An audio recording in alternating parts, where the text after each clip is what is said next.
Good morning everyone, welcome to this new video. When an AI system goes off the rail and causes some real harm, you have to wonder who was supposed to be watching, who is going to be accountable and responsible. This is one question that haunts all the data scientists and technologists in the world. Whether it is a self-driving car, accident, a biased hiring algorithm, or a flawed medical tool, whose job was it to see that specific problem coming? Today in this video we are looking at a fascinating new study that maps out exactly who is on the lookout duty for these AI risks, and more importantly where these critical blind spots are that we need to focus on. We have to look at what are the different issues that are happening before the AI really gets out of control. Imagine the entire AI industry is a giant ship that is sailing into the future, and we need to understand who is watching for these risks. We will use a very simple analogy so that all of you can understand. The study identifies three distinct groups acting as lookouts, but here is the kicker: they are all looking out from completely different part of the ship with completely different view, as you can see here. So there are three different people, but all of them are looking through three different spaces and three different areas. So these three lookouts, these are the three lookouts that are there. There is a study that has been released that has analyzed thousands of reports, from developer notes to academic papers to news articles, to map what each lookout is paying attention to. So these are the three lookouts that are there. One is the engineers, most of us in this call who is looking at this recording. The developer down the engine room, he focuses only on the machine. So right now we are doing that analogy as well as the ship so that you can relate to it as well. So the developer down in the engine room, he is focused on the machine itself, whereas the researcher is the navigator on the top deck.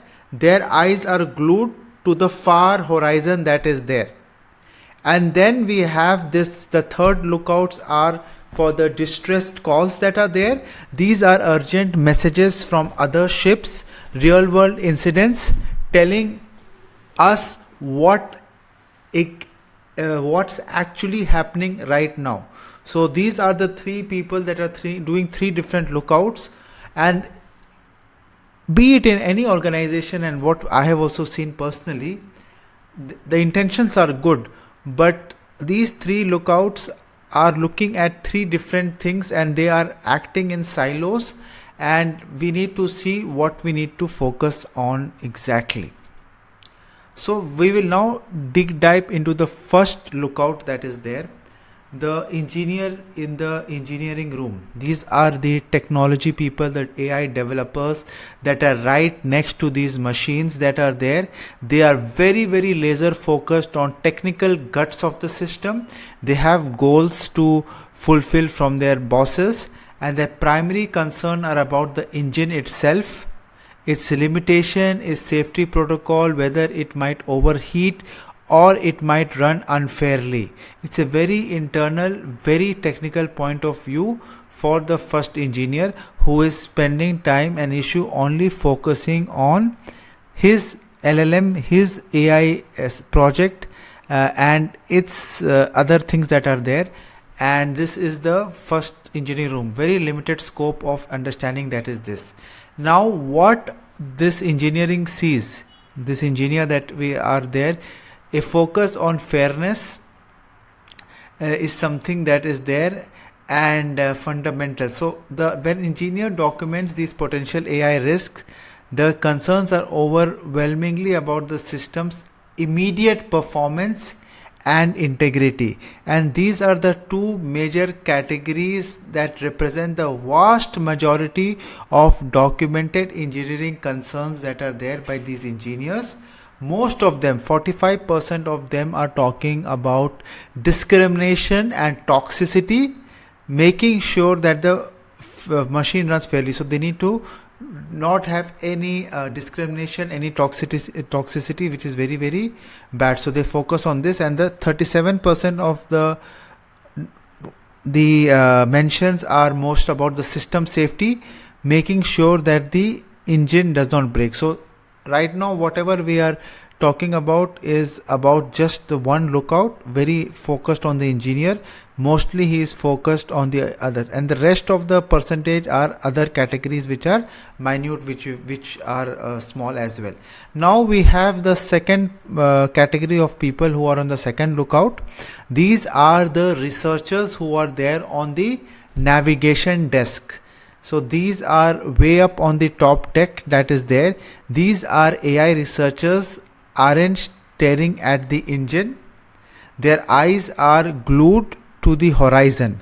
They are looking for big long-term dangers like the giant icebergs of the economic disruption or the changing weather pattern of the societal impact. It is a much bigger picture view that is there. And in the example, or one example that I can also talk about, these people who are also looking at funding, looking at potential investment opportunities, potential customers who are going to finance their projects that are there. So now when we talk about this particular category, this researcher category that I just discussed, they share some same concerns like the engineers did, like system safety, but their other major concern are fundamentally different, focused on the ship's impact on the world and external threats. So if you can see, the malicious use and the socio-economic harm, they are much more important for these type of lookout people. They have a bigger and a broader horizon that is there. So socio-economic harm and malicious use, and this is something that we all know, and this is what I also keep saying, that AI itself is not a bad tool, but if it gets in the hand of people who want to misuse it for their own personal or their own gains, the company's gains, the bad actors, then it is going to cause this. And we all know that the number of cyber attacks have increased a significant amount of time. I can't even give the magnitude of it. There was a recent report that it was up to 10,000 times the number has increased, because the social engineering has increased in a very big manner that is there as well. So we have heard from experts on, we have heard from this particular thing about distress calls.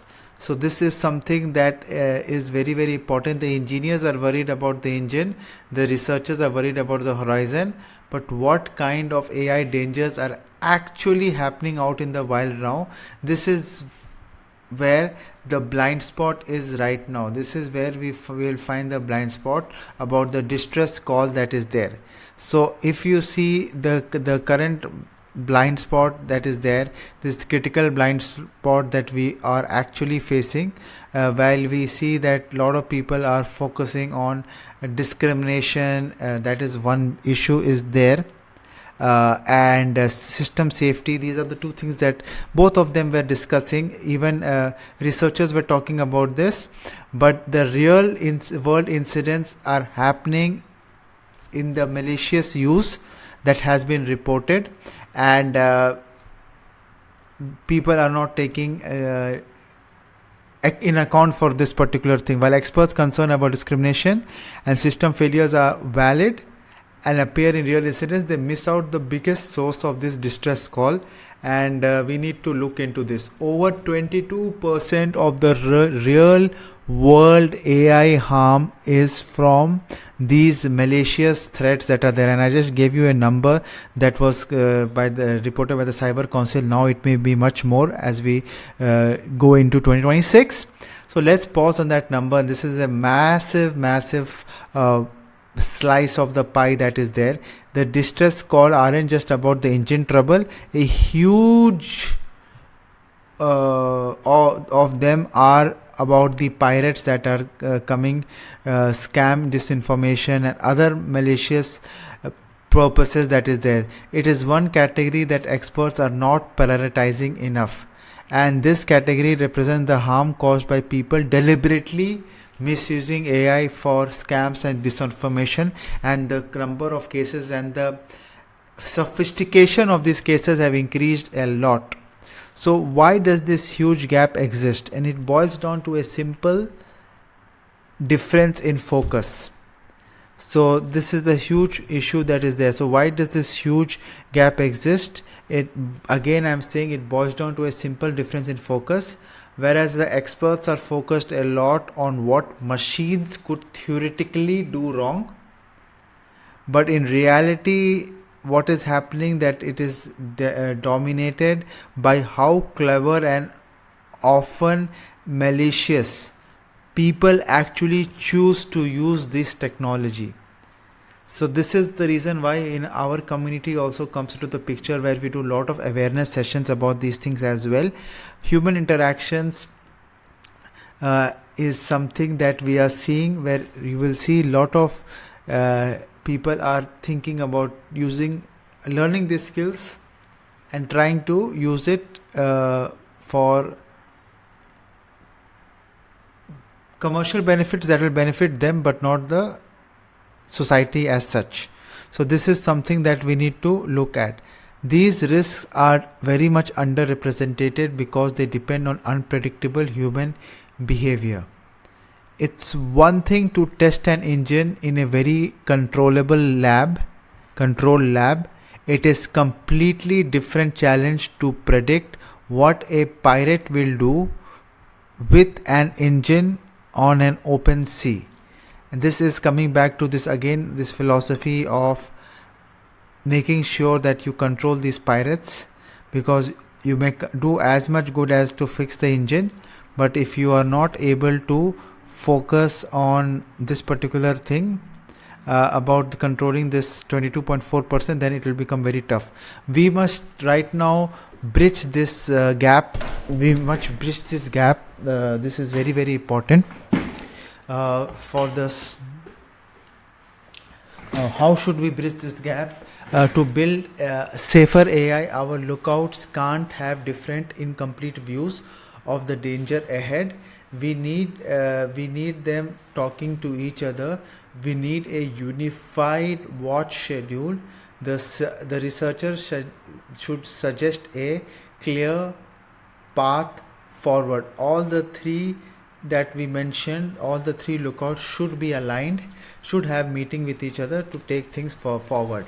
And a new protocol for navigating these AI risks should be there. There should be a standardized reporting. We need a common language to report risks so everyone is on the same page. We need to bring more perspectives abroad. We need end user, legal experts and social scientists on the ship desk and not just technical experts to understand these types of risks that are there. Research the human element. We must invest more in understanding and predicting that unpredictable human behavior that is there, and then we should learn from these distress calls that are happening. The fourth and the most important is create a feedback loop so developers learn from real world incidents, not just from their own technical tests that is there. And a complete picture requires all these three lookouts to be synced, and to navigate this future of AI safety, you need engineers watching the engine, watching the horizon, and you need someone closely listening to these distress calls across the water. We simply cannot succeed if our lookouts are staring in different directions that are there. This study uncovered a major blind spot for experts. It makes you wonder what AI risks are the rest of us completely missing right now. And this is something that has really shocked the world as well, and we need to give more. We know about it. It is just that we need to give some more time and focus on identifying these activities, and having a proper AI safety guidelines in place, and having some investments in this place. Right now everyone is investing in developing fast prototypes and getting more revenues, but this is something that every company should invest on, having a proper team working very closely with all these three lookout areas that are there, and creating a unified strategy. Thank you, and see you in the